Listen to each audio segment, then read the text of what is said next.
আজকে আপনাদের আবার এক কালারের একটি নতুন কালার পিটুনিয়া দেখাচ্ছি।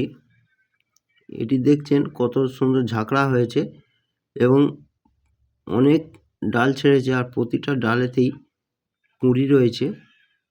এগুলো ফুল ফুটবে, এই যে অসংখ্য কুঁড়ি বেরিয়েছে, এক একটা ডালে 3টে 4টে করে বেরিয়েছে। এবং এই মুহূর্তে ফুল আপনারা 3টে দেখছেন, আর একটা ফুটে যাবে আজকেই।